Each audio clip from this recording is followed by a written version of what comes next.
Well, tonight at 11, Two on Your Side is getting you ready for next week's primary election. In this marquee contest, the voters will decide if a nearly 20-year reign comes to an end or not. Now, we're talking about the race for New York Comptroller. Good evening, I'm Scott Levin. Mary Alice is off tonight.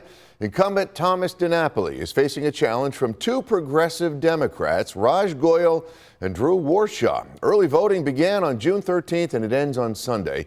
The primary election will follow on Tuesday, June 23rd. All New York State voters who are registered Democrats can vote in the primary election. Now, the winner of the Democratic primary for state comptroller will then face Republican Joseph Hernandez later this year. That's in the general election. Two on Your Side's Nate Benson has been following this big race for us tonight, and he has the latest from our newsroom. Nate? Yeah, good evening, Scott. Like so many races this election cycle, affordability is a cornerstone. The challenger saying comptroller hasn't done enough, and in turn, the comptroller is running on his record. So who are the candidates, and if you're a Democrat, why do they think you should vote for them? I'm Raj Goyal. I'm running for comptroller because we need better Democrats. We need Democrats who will fight and not fold. I'm running to be the affordability watchdog, to lower those national grid bills, to build affordable housing, get ICE out of New York, cut Wall Street fees, and make sure that the pension fund actually returns stronger returns for our retirees. I'm a lifelong New Yorker who helped rebuild the World Trade Center after 9/11, helped build a renewable energy company, and for the last 5 years ran the largest affordable housing nonprofit organization in the country, because I think every New Yorker deserves a home they can afford. And the reason I am running is because New Yorkers can no longer afford to live in New York. I have a track record. I've had a steady hand in managing the responsibilities of being the state's chief fiscal officer. I've doubled the value of the pension fund during my tenure, and at the same time paid out over $200 billion in retirement benefits to public workers.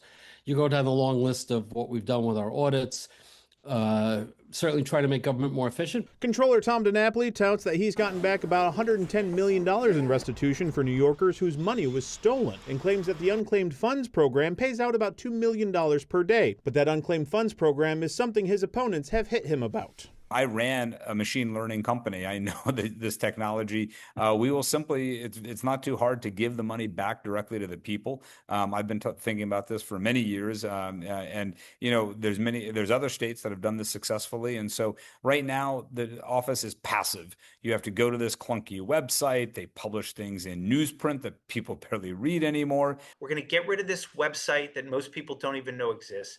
And we're going to send you your checks automatically because we know your name.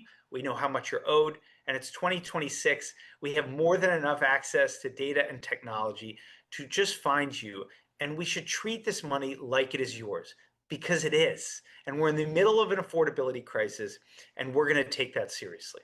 But DiNapoli says they don't understand how the program works. This notion that we have $20 billion that we're sitting, we're not. And if suddenly you were going to send $20 billion out, first of all, you'd put a big hole in the budget, number one. Number two, these accounts go back to the 1940s. Some of the information is incomplete. We'll never figure out who really is the rightful owner. And many of the people have passed away. The businesses are long out of business. The money will never be claimed. So this notion that we're sitting on money and holding it or hoarding it, or it's some secret, a budgetary gimmick, it's not true. We are returning more money than any other state, and we're very proud of that. Now, there's certainly a lot more to this race that you should know about, so we are airing a special 1-hour edition of On the Agenda this week. You can stream that on WGRZ Plus Friday night at 9 p.m. On Your Side, Nate Benson, Channel 2 News. All right, Nate, thank you.